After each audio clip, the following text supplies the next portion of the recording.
Well, hello again, everyone. Welcome to week 3 of our COVID-19 communique from the pastor's office. As you have undoubtedly seen, we're going to be doing more of these things as time goes on. JD released something on Tuesday, and thank him for doing that, and for a little editorial, a little article from his wife, Jen. I encourage you to take a look at those and to be encouraged by some of the things that hopefully we'll be presenting to you during these days and over these next weeks. This past summer, our family took a vacation down to the Carolinas, and on our way home, we decided to take a certain route based upon a map that I had that what I thought would get us to the airport just a little bit quicker in Charlotte. But on the way, we got quite a ways down the road when we found that we had hit a detour. And what we thought would be a more direct and quicker route ended up being a much more, what shall we say, more scenic way to the airport.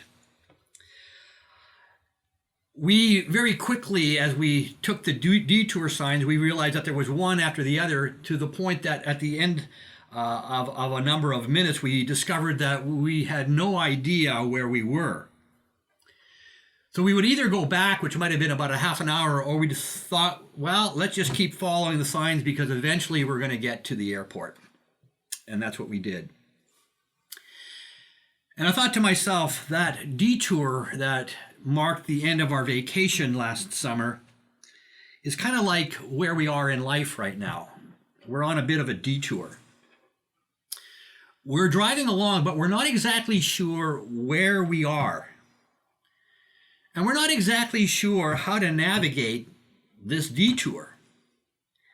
And so as we drive down this road of COVID-19, we simply go from sign to sign to sign as we meander our way along. Which led me to think a little bit about some suggestions in terms of how we might navigate this detour that we're on. And as I contemplated that, I came across 3 words that I thought maybe might be helpful to you this morning, or this afternoon, or this evening, whenever it is that you're watching. 3 words that kind of came to mind that I'm using as a bit of a guide for myself on this detour in life. Each of the words begins with the letter P.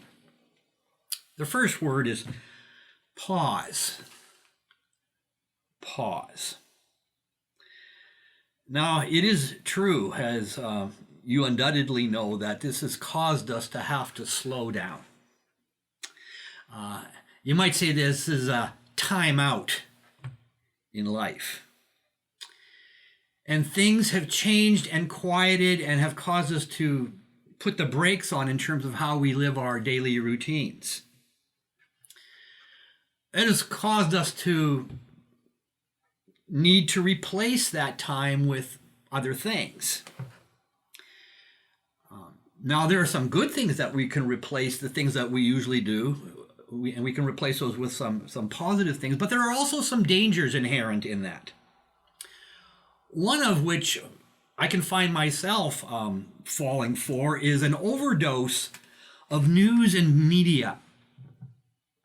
And I would caution us on that, to not spend too much time chasing the next news story or the next graph or the next projection or the next statistic.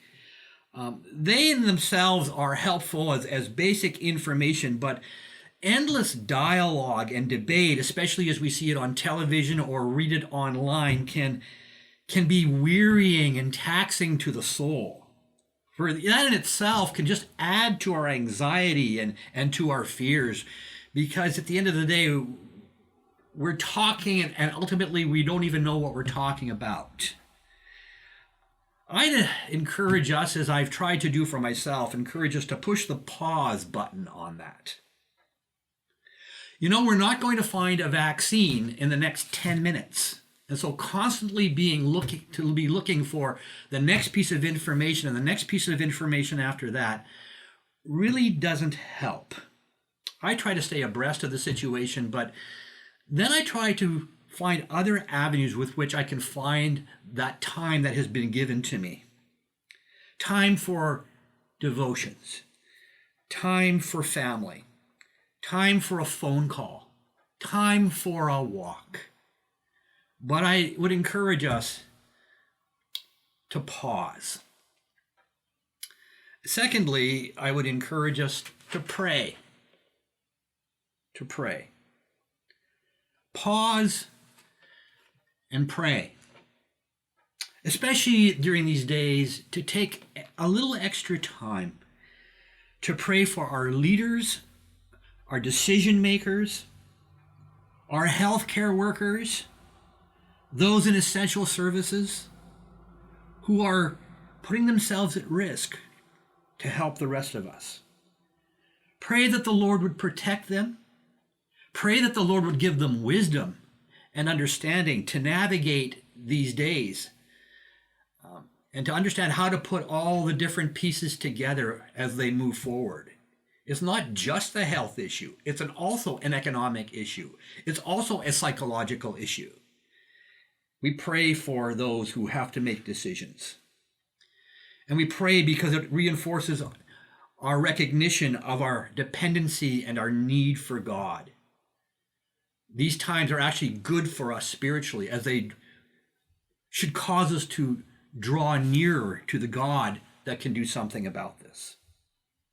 So pause, pray, and then proceed. Proceed. Some have to go into quarantine, but for the most of us, our lives shouldn't be on lockdown just because some people have to lock down and because we're told to keep our distance. You see, as we were making our way home from the airport in Charlotte last summer, we eventually did get to the airport. But we got there by simply following the next sign. We got there by taking one step at a time. And we got there by trusting the signs. And so you move forward, we proceed day by day, simply following the signs when we don't know at the end of the day how we're going to ultimately get there. But we get there by just doing what's next. Those are the words of Elizabeth Elliot, not the Elizabeth Elliot who's a part of our congregation, but the Elizabeth Elliot who was a missionary in Bolivia many years ago, whose husband was martyred by the Indians back in the 50s, who then went on to pen a number of books and was very helpful in some of her guidance.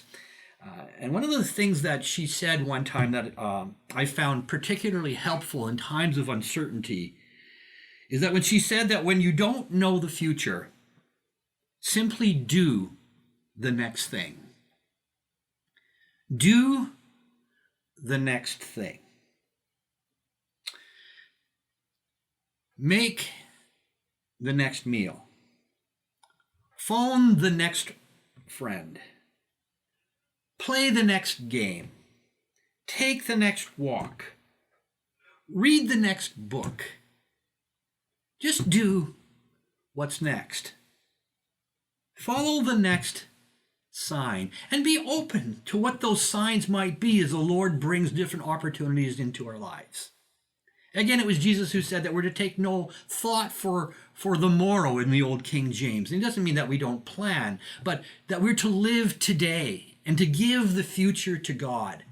And as he gives us signs, the sign for what is on the agenda for today, we simply follow the next sign and do the next thing.